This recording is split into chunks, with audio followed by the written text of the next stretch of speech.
So I want to welcome everybody, and our speaker tonight is Amanda DeWilde. She spent 9 years working at the public library in the Sacramento room, downtown Sacramento. She's an archivist. I thought she was an author, but she doesn't have a current book. She has authored books, but that's not her main thing. If any of you get an opportunity, she has co-authored several books about Sacramento, about World War I, World War II, if those things interest you. So I'm going to give this over to Amanda and get this party started. Okay, great. Thank you.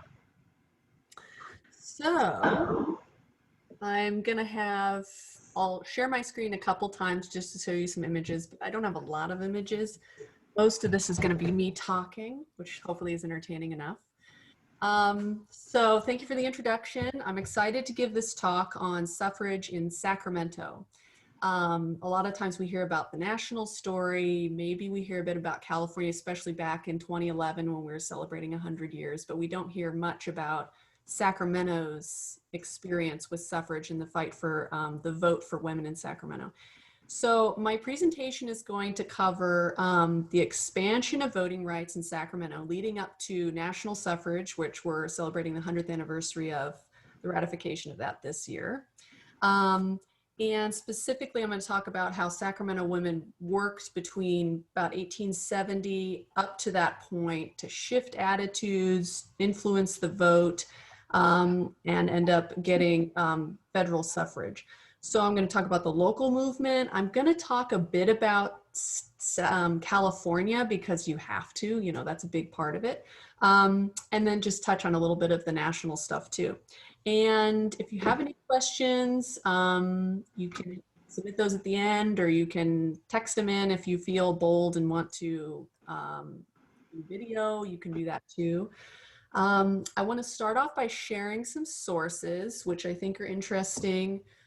So I looked at this from the national point of view to get some context. A great book that I looked at was called The Right to Vote, The Contested History of Democracy in the United States. And that's by Alexander Kaysar. And there's been a lot of books, you probably noticed, just in the past few years on voting and voter suppression, voting rights and things like that, especially since the 2000 presidential election. There have been more and more books coming out on the topic, and very recently as well. That was a really good one. There's a very accessible social history of the suffrage movement at the national level.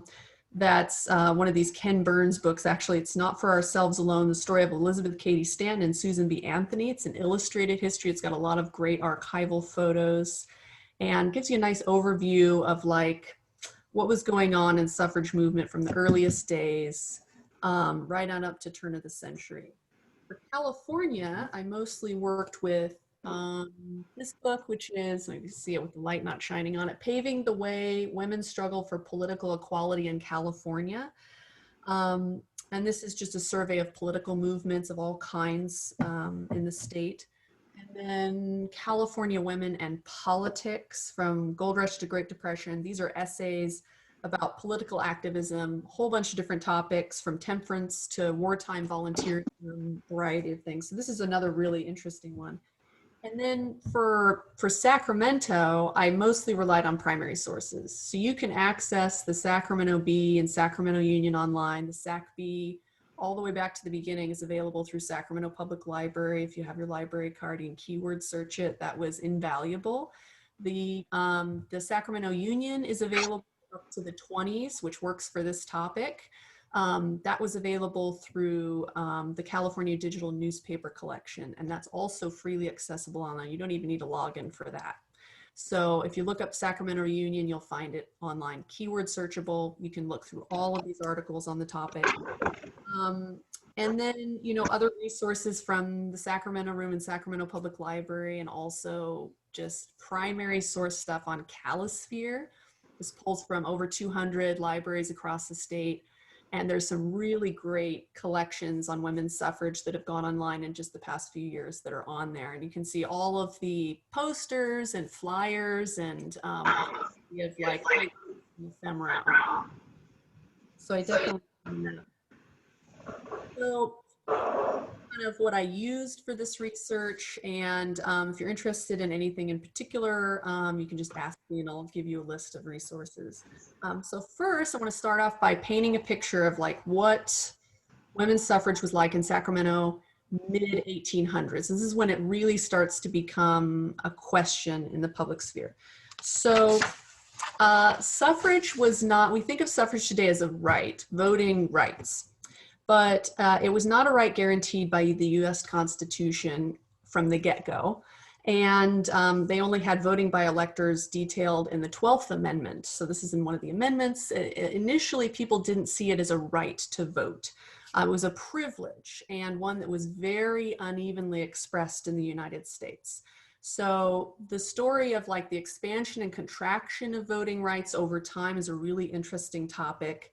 It's important to remember that there was this expansion and contraction, because for Sacramento, it would be at times like we're so close to getting the vote, and then it would just, we'd take a setback for a few decades. So this was not something where we were just always going for it and it was just going to happen any day now.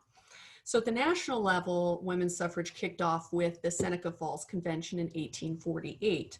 And this was organized by Elizabeth Cady Stanton and others. And it was a real success, got the dialogue going at the national level over voting rights. It's important to note, though, that in 1848, women voting was seen as kind of an absurd thing. It was early for them to consider this, and a lot of people thought it was just in violation of the natural order of things. So suffrage was one component of a larger system of patriarchy at the time that placed women with very few rights, individual rights. For example, no right to any property held prior or during marriage, so her husband would have in control of that. No custody of her children upon divorce, so that custody automatically went to the husband. All of this was bound up in the legal doctrine of coverture, where a woman's civil and legal rights and obligations, they were all subsumed by her husband when she got married. She became part of his situation. So she didn't have her own individual rights at that point. In California, the right of suffrage was limited in the first Constitution, 1849. So this is like a year after that Seneca Falls Convention. They come up with the first Constitution of California. And there were a lot of limits to voting in that Constitution. I'll read a little bit of it. So every voting was granted to every white male citizen of the United States and every white male citizen of Mexico who shall have elected to become a citizen of the U.S. under the terms of the Treaty of the Exchange at Querétaro on the 30th of May, 1848, 21 years old, who shall have been a resident of the U.S. for 6 months preceding, so no recent immigrants, and the county or district for 30 days in which he claims to vote. They were privileged from arrest, except for treason, breach of peace, felony, etc. They didn't have to perform military service. But they say that, so for anybody who had been convicted of a crime could not vote. Anybody who had, I'll give the quote, idiots, insane persons, and persons convicted of crime were not eligible to vote. So there were quite a few things. Over time, you would think that this would it would become more open and some of these things would be removed, but actually more were added in the 1800s, more restrictions on voting.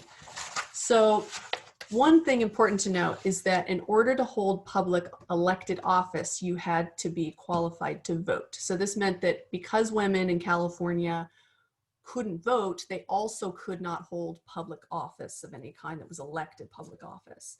Now, women held more freedoms in the frontier West at the time, but very few of those were expressed in the law. So, you know, they may be able to hold high positions, but not elected positions and things like that. And the question was thrown around in Sacramento in the 1850s. They would have debates. Often the anti-suffrage side would win these debates. But it wasn't really something talked about seriously until 1870. And this was the real turning point, because in 1870, you have a bunch of amendments coming for ratification in Sacramento, in California, relating to Reconstruction. And we have the 15th Amendment, which I'll read it here. The right of citizens of the United States to vote shall not be denied or abridged by the United States or by any state on account of race, color, or previous condition of servitude. So this is manhood suffrage granted with the 15th Amendment. And interestingly, so this grants African Americans who had been enslaved the right now to vote. The interesting thing about this amendment is it was not ratified in California. So California did not ratify the 15th Amendment until 1962. And the reason for this is that there was, in California, they were not worried about African Americans voting. They were very concerned about Chinese immigrants somehow obtaining citizenship and being able to vote. There was a real fear of Chinese immigrants voting in California. So they just voted against the 15th Amendment. But it's shocking that it was that way until 1962. So this is 1870 that they're deciding on ratification of this. And at the same time, you have it brought before the state assembly to have male stricken from the Constitution of California. And it received 47 votes against, 23 in favor. And 3 out of the 4 assemblymen from Sacramento voted against the proposition. During the same session, they did pass, however, a resolution to encourage the employment of women in state offices, and that was presented by a Sacramento legislator. So you've got all of this political action happening, and then we have the first suffrage group forming in Sacramento, the first women's suffrage club forming, and that is in 1870 in January.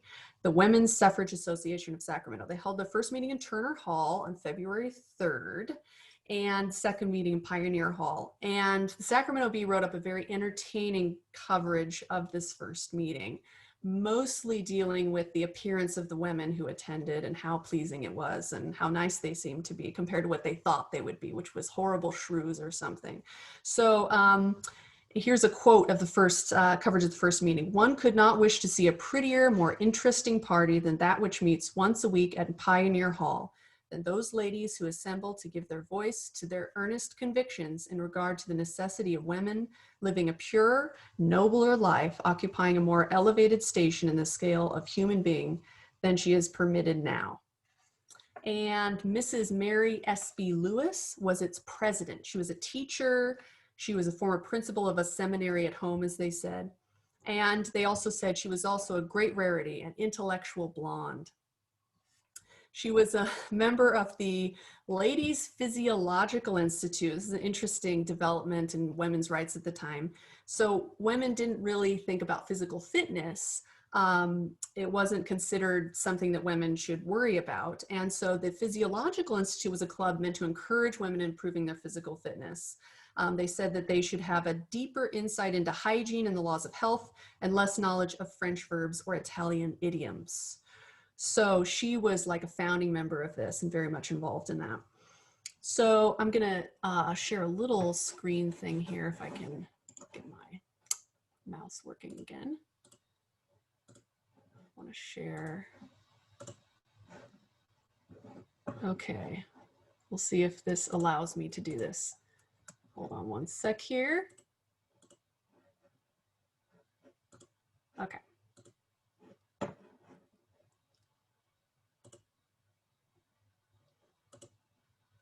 Okay, can you all see that okay?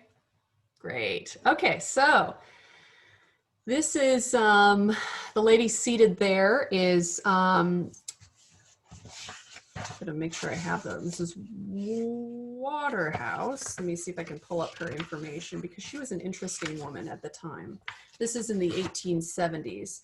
So she was a, Mrs. Waterhouse, a physician sort of practicing like early homeopathic water cure stuff. She was a big leader in the Sacramento suffrage movement and started up her own organization at the time. She actually sued the city on grounds that as a tax-paying citizen, she should be able to decide how her taxes would spend. She should be able to vote. Very prominent pro-suffrage woman in the city. I'm also including a picture here of the first Congregational church, which really was a center for a lot of these club meetings and activities relating to suffrage. Because at the time, this is the era of club women joining clubs. People were joiners at the time, so everybody had a few clubs that they were members of, and they would go and they would hear lectures and discussions and have teas and things. So it was an era in which most information was shared via public lecture and through clubs, and a lot of that happened, especially relating to suffrage, at that church right there. And I'll give a little bit more information about that in a minute. So they're meeting in the Congregational church, and early on, they actually drew some really notable speakers. Sacramento is the capital of California. This is where the decisions are made for California. So it was a focal point. And Susan B. Anthony gave several addresses in Sacramento. She came in 1870 and 1872 and continued to come over the following years.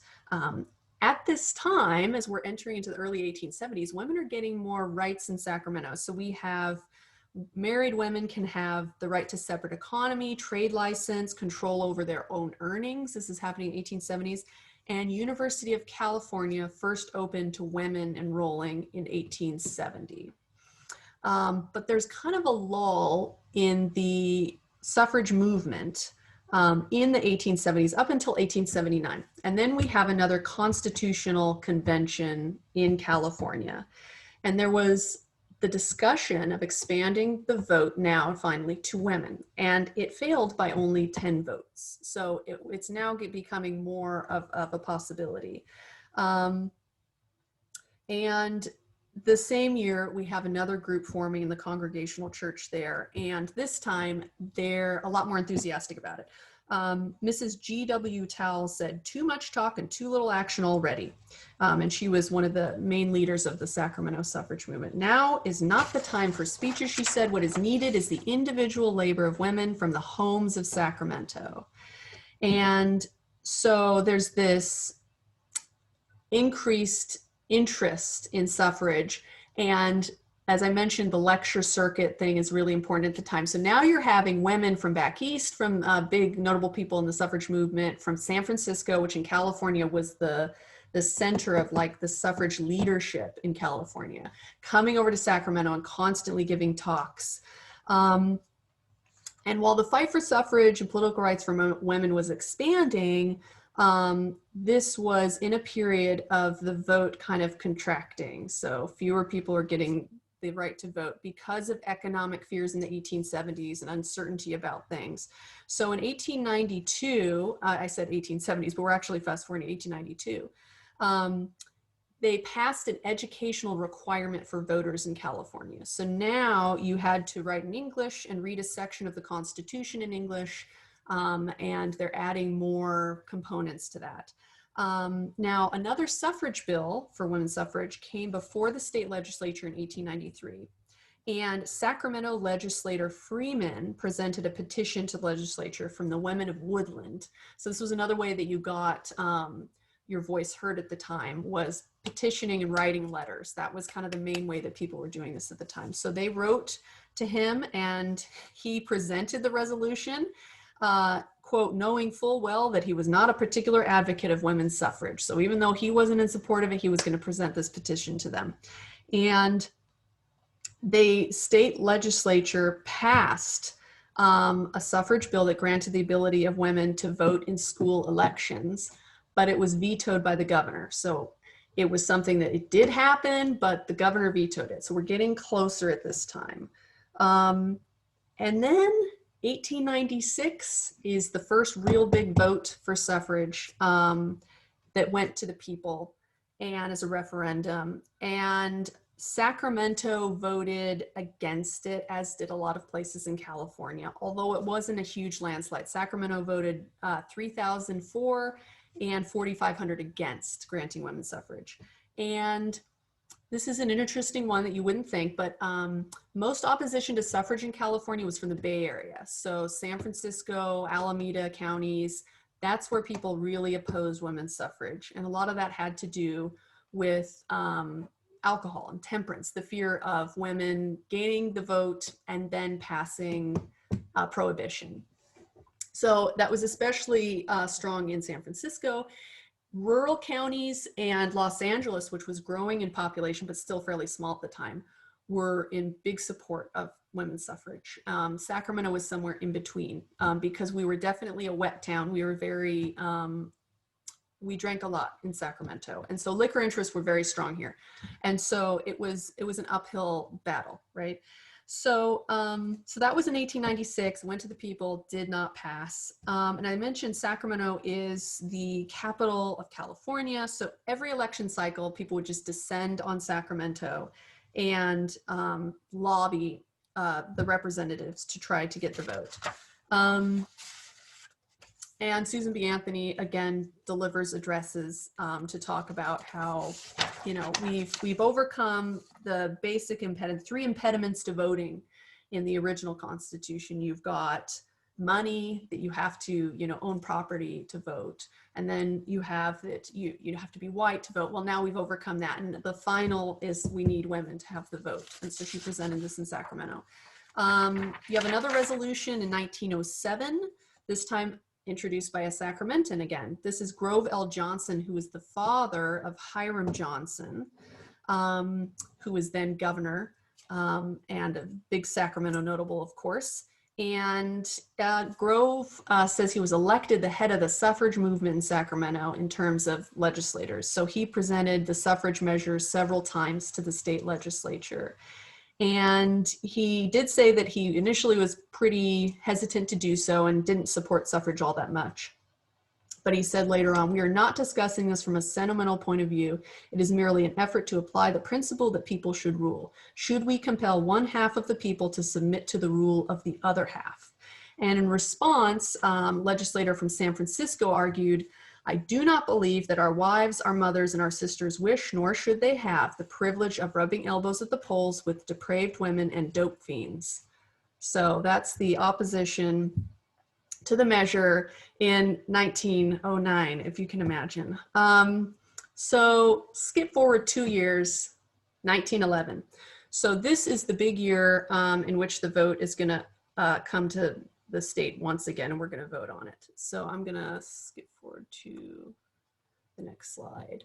And I do want to mention, in anticipation of this, this is the headquarters of the suffrage and anti-suffrage movement in Sacramento, Hotel Sacramento, which was at the corner of 10th and K, a 5-story structure. It was built in 1909, just a couple years beforehand, and it was right near the Capitol. This is where everybody came. So you had pro-suffrage people. You also had a small anti-suffrage contingent coming to Sacramento.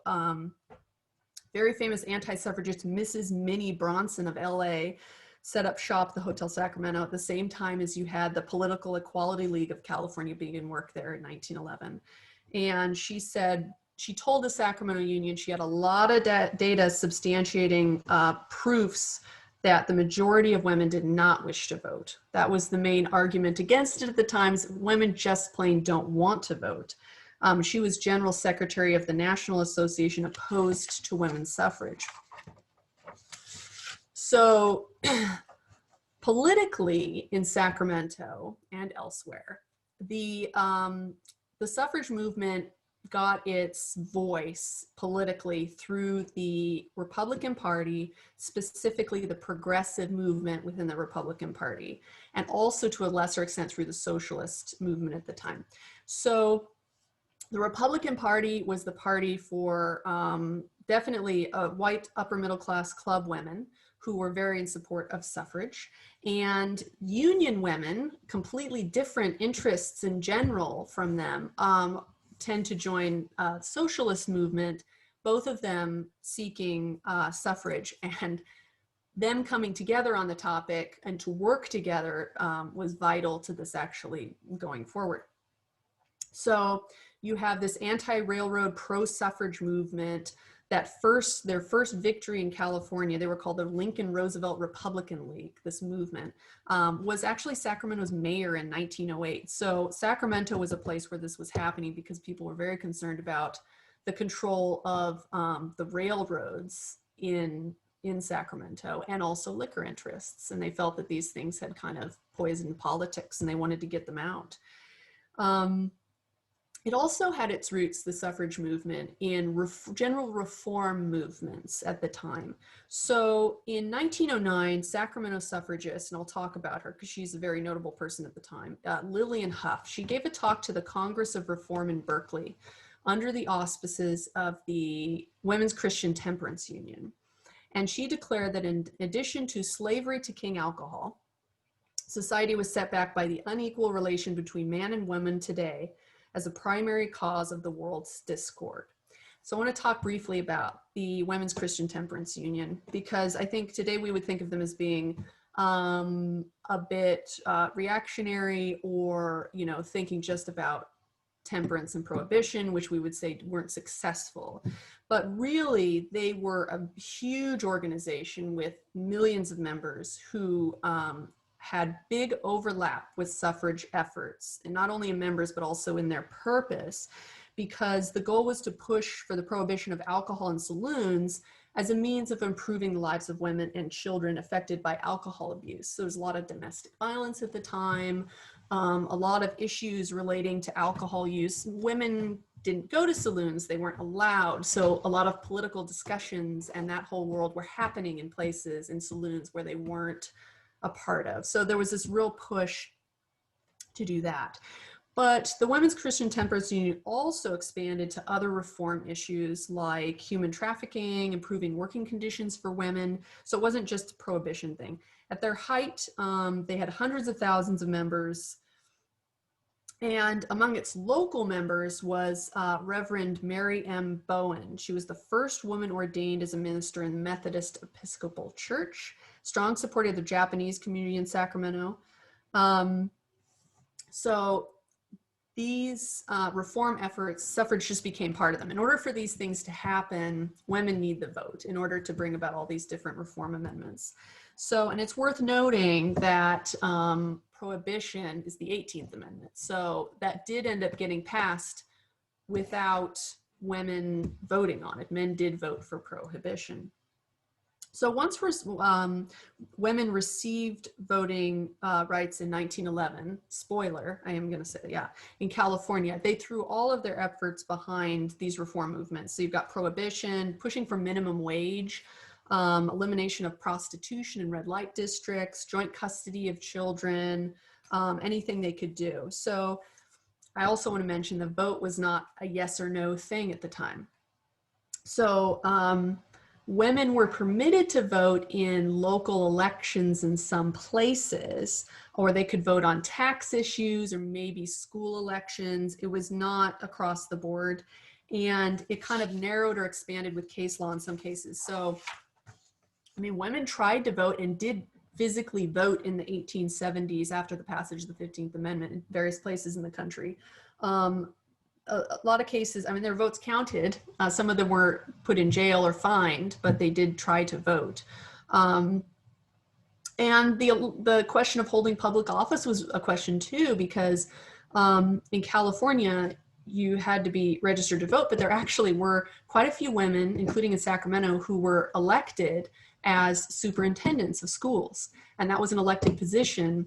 And women were also voting on this, but it wasn't maybe allowed at various times, but it was happening.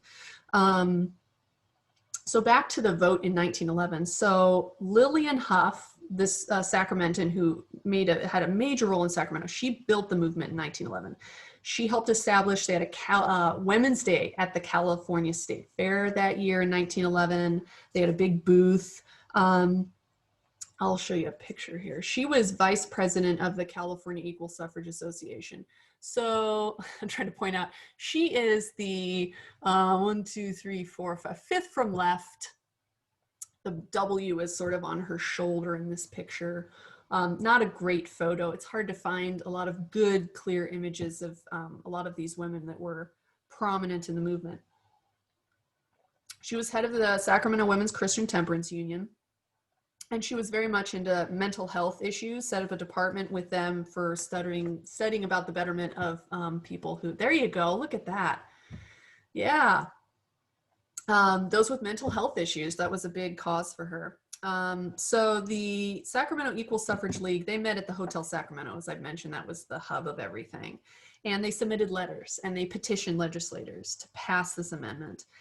Again, in 1911, strong opposition from the Bay Area. But now LA's grown in population. So now it's like 90,000 people in LA, 90,000 more than the previous vote. So now LA outnumbers the Bay Area. And they're also pushing more in Sacramento and these other locations. And everybody comes to Sacramento in 1911. The Union declared suffragists to invade this city. So over 500 women that were part of the suffrage movement in San Francisco came on trains, and they met at the Western Pacific Station and drove an auto parade through the city. And they held a big event in Oak Park to mark the opening of the State Fair, which of course the State Fairgrounds were in Oak Park at the time.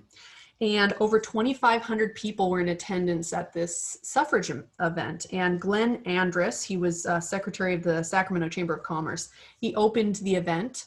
Of course, Chamber of Commerce always supported suffrage because whatever you can do to promote Sacramento to people. He opened the event with his support. He said, "In equal suffrage lies the salvation of politics." And Oak Park businessmen ceremonially buried the hatchet. They declared it Women's Day. It was a big, big event. Speakers from all over. Interestingly, 1911, this is also the year that Oak Park is annexed by Sacramento. So prior to that, Oak Park was its own town, but it wasn't part of the city of Sacramento. It was just a neighborhood by itself.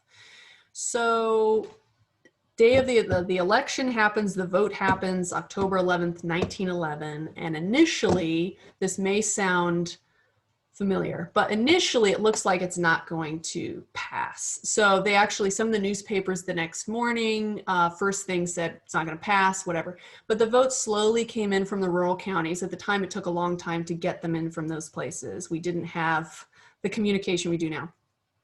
And slowly it became clear the following day that it was going to pass, and it did narrowly. And that was Proposition 4 in 1911. And California became the 6th state in the US to pass a women's suffrage amendment.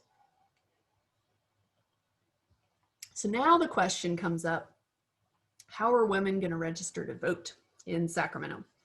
So the first 5 women showed up at the county clerk's office on October 15th. So this is 4 days later. And among them was Lillian Huff.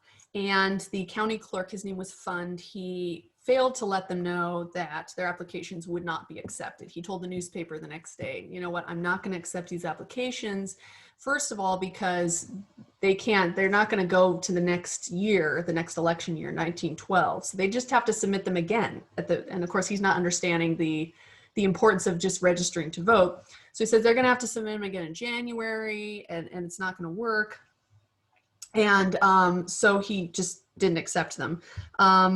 But women throughout the county started to show up in Galt and other locations, and they were trying to register, and finally he allowed them to do so. The first woman to register in Sacramento was Minnie Grace Crowell, and she registered alongside 32 other women in Sacramento, and the majority of them registered Republican. So now they need to get registration going for women throughout the county. And so they holded registration teas. They got creative. They figured they would register people in their homes, invite them over for teas and small events, especially in Oak Park, and get women to register to vote that way. And it would be a lot easier. Now, initially they said that women were going to have a hard time. They had to state their age, and they wouldn't want to do this. And so they were concerned that women wouldn't want to say how old they were. So they changed it to simply over 21 as a checkbox, and they were okay with that.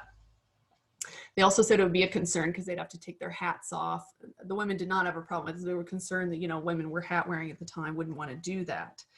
So, so they sign people up through these teas, and it becomes clear at some of them, the newspapers certainly focus on it, that some of these women signing up are very much interested in voting against saloons.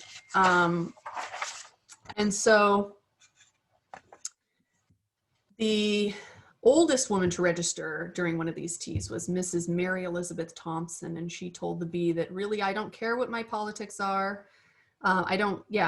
and I don't care much, but I want to cast a vote against the reopening of the saloons in Oak Park. And they were planning to set up a Whiskey Row in Oak Park, and she was not interested in that.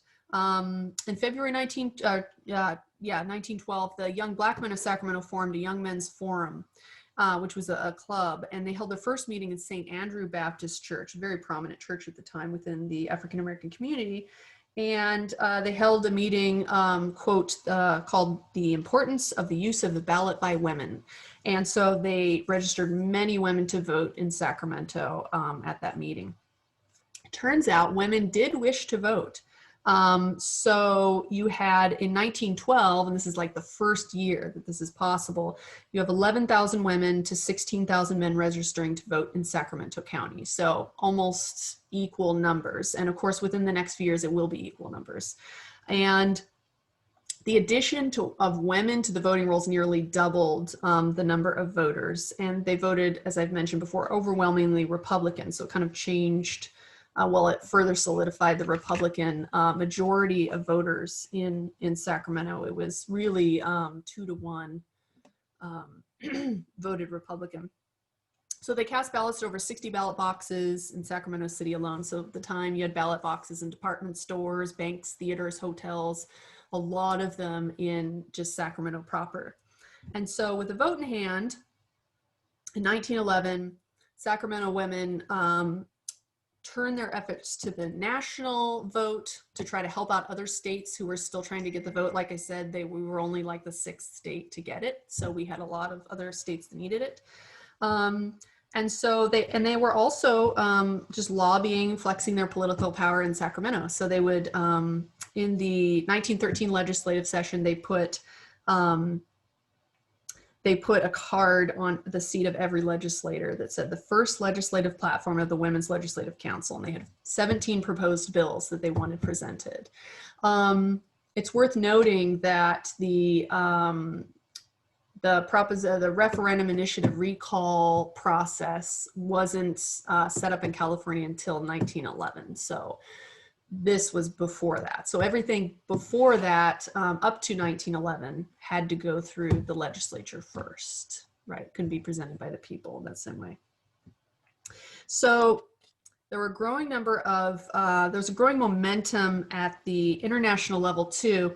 In the exposition in San Francisco, that Panama Pacific International Exposition, the World's Fair in San Francisco, they had a massive suffragist rally.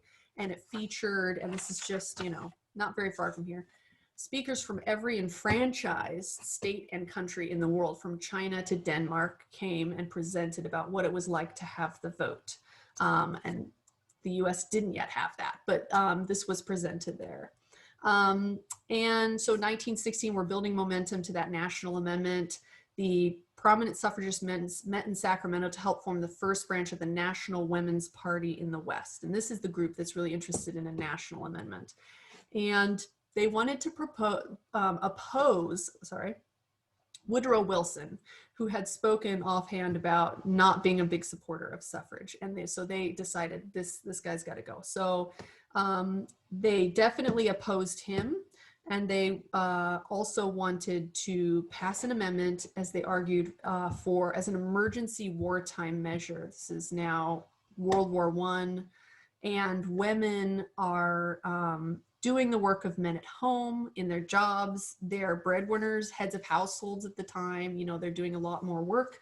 They have a lot more stake in the community in terms of that kind of stuff. And so they're making an argument that these women need the ability to make decisions within the community as well.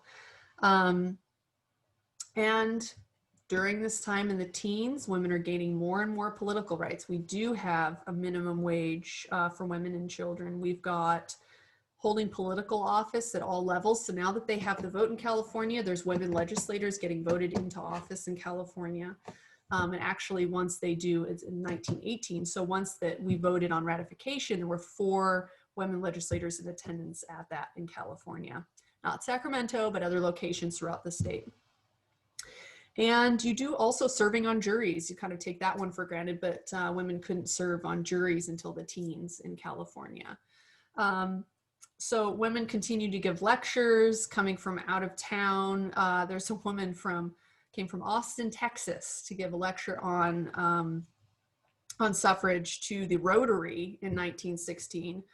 Just before or after she presented, then they had a guy come out and give a talk on the hide and shoe business. So they were just inserting suffrage into wherever they could present this to really build up support.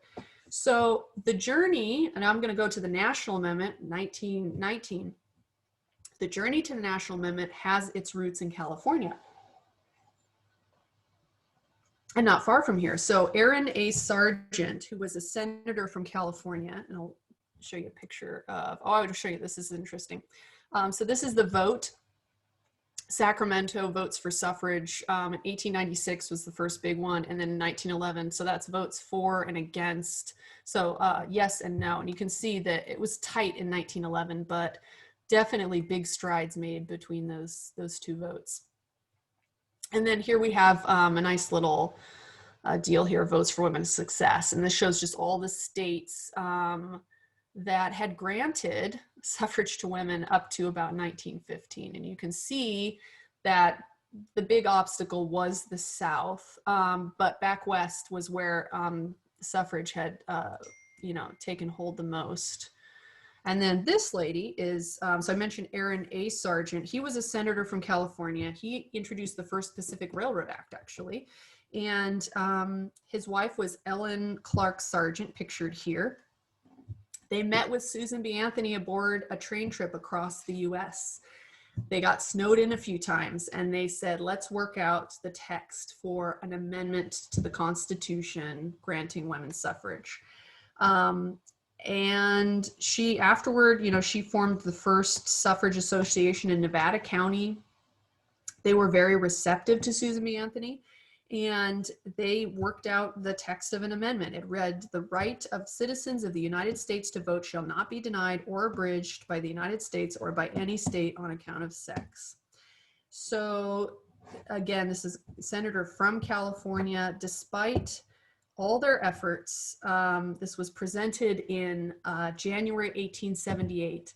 It was sent to committee for 9 years until 1887, just languished there. And it was finally voted on by the Senate and did not pass. The vote was 16-34. And the amazing thing about this is I think some people imagine that the suffrage amendment goes, doesn't pass, and then, we get up to 1919 and maybe it comes again. No, the Susan B. Anthony Amendment, as it was called, was presented in Congress every year until 1919. So this was presented every year, and every year suffragists from all over the country would go to Washington, D.C., and they would lobby for passage of this amendment. So it was a continuous struggle over many, many, many years with a lot of setbacks. But it wasn't something where it was just tabled. It kept coming up every year. And so we're up to June 1919. Everything came together. Mostly it was about all of the disparate women's suffrage movements and associations finally joining up enough, coming together enough, and enough states have gained the vote that it does happen. So June 1919, it does pass. I have to say so it passes in 1919 in June. The Women's Christian Temperance Union requested a special session in California, the legislature, by then Governor William D. Stevens. They requested of him so that they could vote on ratification. For some reason, it took a while. It wasn't until November that it was voted on. And he really wanted it to be the only item on the agenda. He wanted them to just vote on ratification of the suffrage amendment. But that was not to be. And it's really kind of reflective of the time, but it was voted on in early November, but also State Senator J.M. Inman of Sacramento pushed for several measures against Japanese settlement in the state. And he wanted those to be discussed. The Japanese concern, the concern that Japanese immigrants would own land, that they would gain citizenship, that they would gain inroads into the culture of Sacramento, especially. It was a real huge concern in California. So that discussion sort of dominated. This was on November 1st, 1919. The women of the California Suffrage Ratification Committee of the National American Women's Suffrage Association, that's a very long name for their group, they hosted Governor Stevens and his wife at the Hotel Sacramento, and they all headed over as a group, very excited to see the vote. Also in attendance, as I mentioned, the 4 women elected to public office, elected to the legislature, that had been elected in the 1918 session. And ratification passed with almost no resistance. We were the 18th state to do so. That was marked exactly the halfway point to full ratification. They needed 36 of the states to ratify it. Full ratification came in August, and the story was decided by a vote in Tennessee. It was the last possible state, and the story of that ratification vote is just riveting. So if you're interested in looking into how Tennessee voted on ratification of the 19th Amendment, it came down to one guy. So it's a really interesting story. In California, it went through pretty quickly, but it is interesting though that it was dealt with at the same time as they were wishing to restrict the vote and public participation of Japanese immigrants. So, and I do want to mention too a little bit about that, about race and voting in California, and specifically, and Sacramento really. There were a lot of racial barriers to voting in California, most of them focused on Asian immigrants and their influence in state politics. So they had the Chinese Exclusion Act of 1882, and that barred Chinese from citizenship in California. And those barriers to citizenship, you have the Alien Land Act, a number of other things, but the citizenship barriers and all of that didn't lift until 1952. Which is quite surprising, but those did not. So that meant that most Asian settlers in California in late 1800s simply could not vote. Later on, if they had children here, those children would be able to be politically active, but they could not. So comparatively, if wondering about African-American women in California, few Black women were living in California comparatively. So they made up less than 1% of the population. So their vote was less of a question. It just wasn't something discussed very much. It was mostly discussed in relation to, what Southern states were thinking about at the time. So Assemblyman J.W. Johnson at the 1919 ratification vote of the amendment said that if the South was worried over millions of uneducated Black women joining the voter rolls, which they said they were, he said they should simply build more schools if they're worried about them not being educated. So it was definitely like in Sacramento, and I looked at, kind of local sentiment and a lot of letters to the editor and people talking, and it was definitely, they felt that was absurd, and it wasn't really of course they should be able to vote. And at the same time, of course, they're saying, please don't let any Japanese or Chinese people vote in Sacramento. So, it wasn't evenly applied.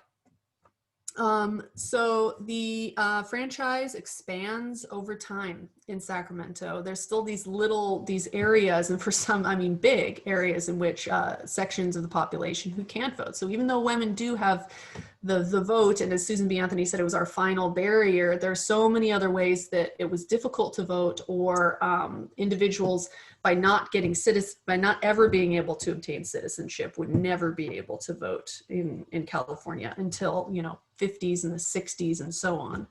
And it expanded and expanded over time. So Sacramento's story of pursuing suffrage, it's about patience, it was about persistence, political savvy, writing letters, petitioning people, really grassroots kind of stuff. And even though it took decades, and many did not live to see it pass that were involved in the early movement in Sacramento, it finally came about. and we benefit from it today. I don't know if I have any, hold on, because I think I do want to mention one more thing, is that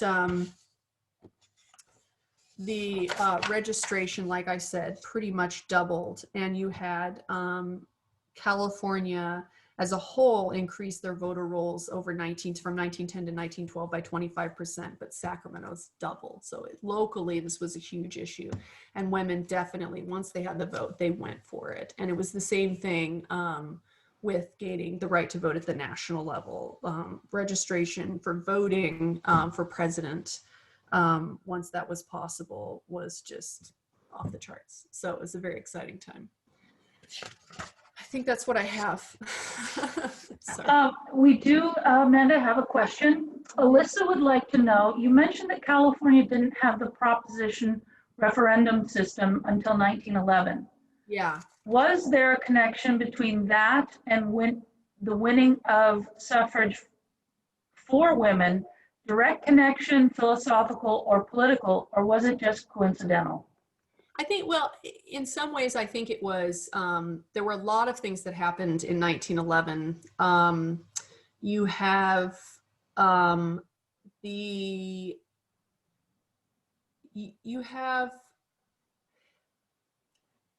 you have a number, so the first, woman to be elected to public office was in 1911. So you have a lot of, and 1911 was the right to serve on a jury. You have a lot of this, as I mentioned, the women's suffrage movement was a part of that progressive Republican movement, the progressive movement. And part of that was just a little bit more democratic, bent toward things.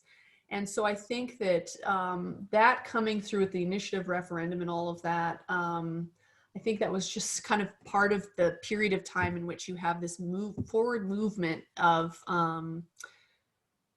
just a more democratic application of the vote and everything else, really. So people, opening up politics to a wider range of people and more influence in politics for just ordinary people.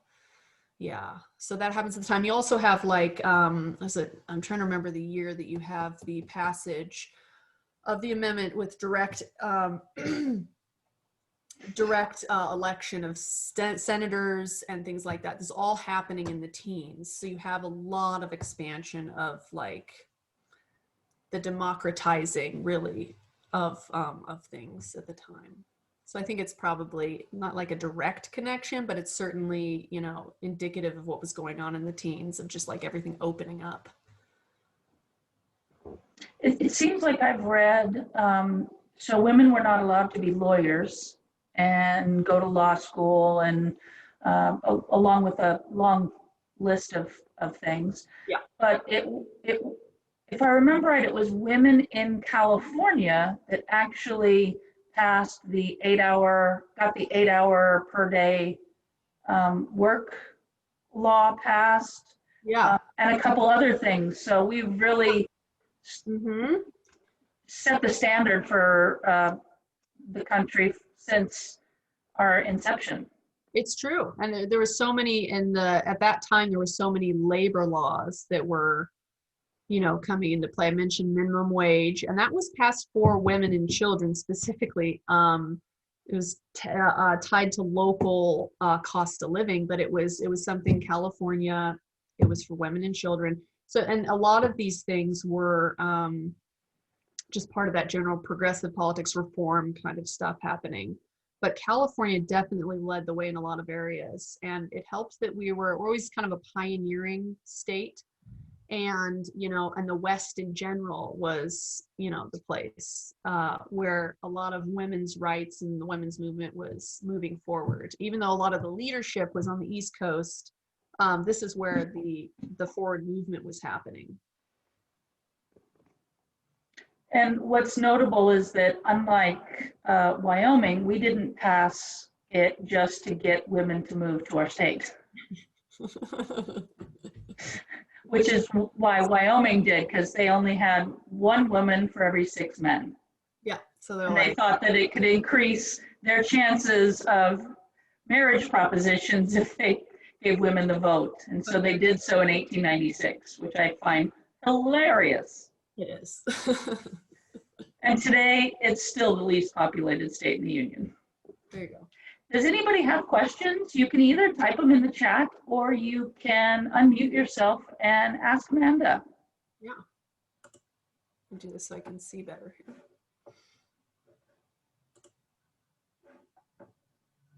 Anyone?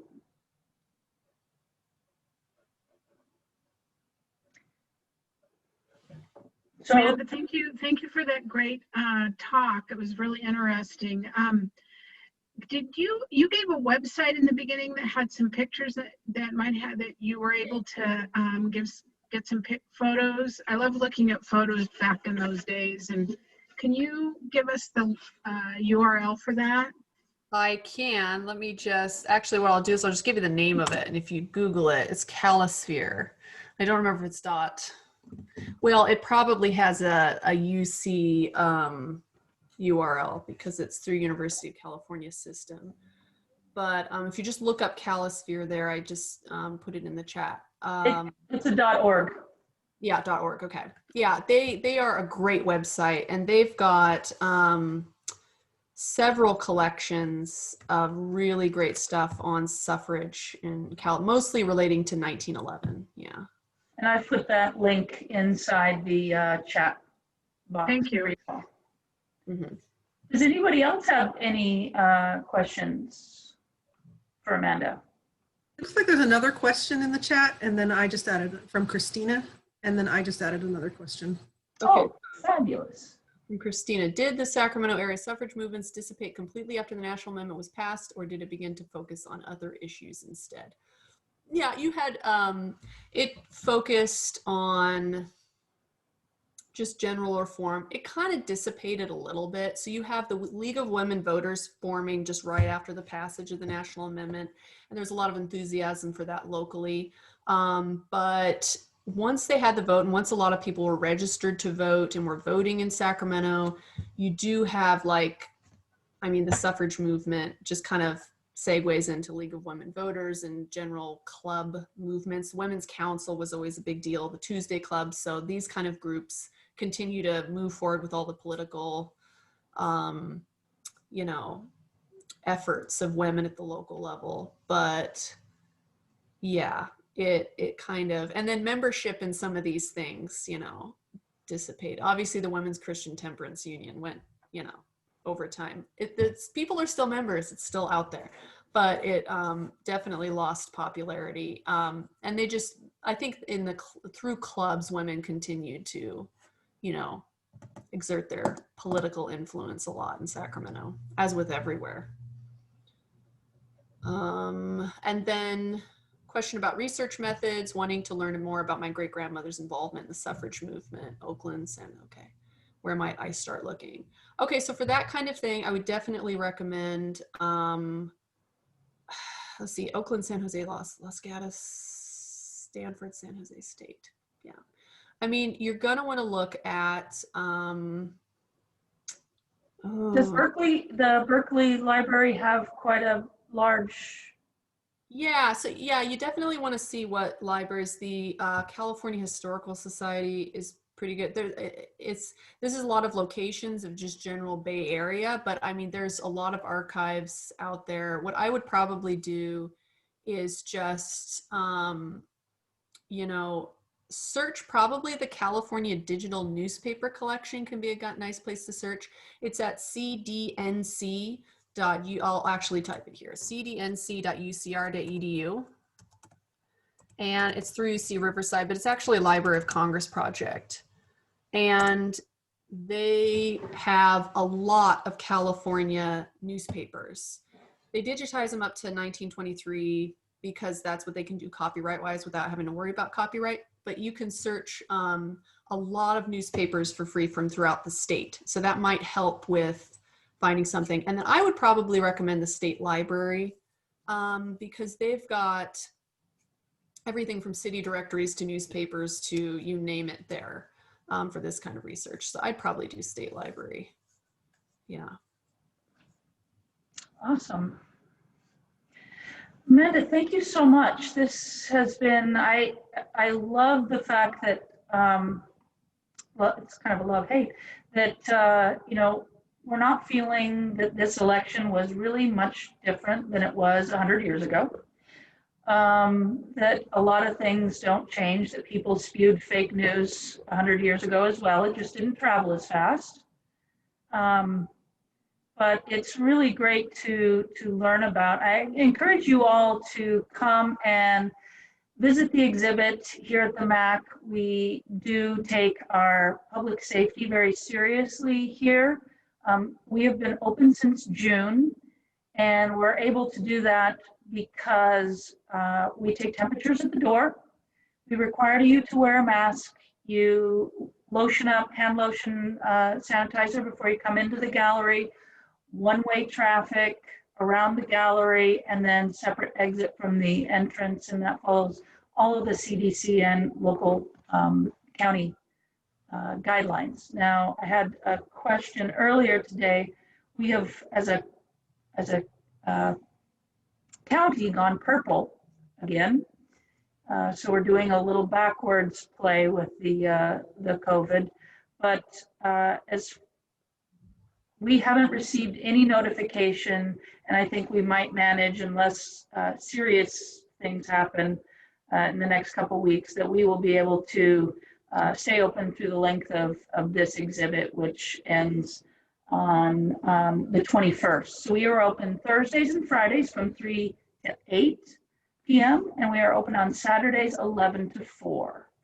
So I urge you all to come, enjoy this free exhibit. There's a few more California women that I have highlighted and a little bit of their story. I will also say, if you're very interested in seeing things about what women went through, there's 2 very good films. The Iron-Jawed Angels, which happened here in the US, and that stars Hilary Swank, and she does an amazing job. And then if you want to see what was happening in Europe, primarily in and around London, Manchester, and that area, Suffragettes is another great film that you really see how women really struggled and what they went through to earn the privilege and the right that we have today. So if there are no more questions, thank you, everybody. Thanks for coming out. Thanks for sharing your time and your attention. We really appreciate it. And we'll have some more of these lectures, hopefully with the next shows, up until we can have them in person. So be safe. And now it's time to enjoy a glass of wine. Thanks, Amanda. Thank you. I look forward to seeing everybody here at the MAC. Bye.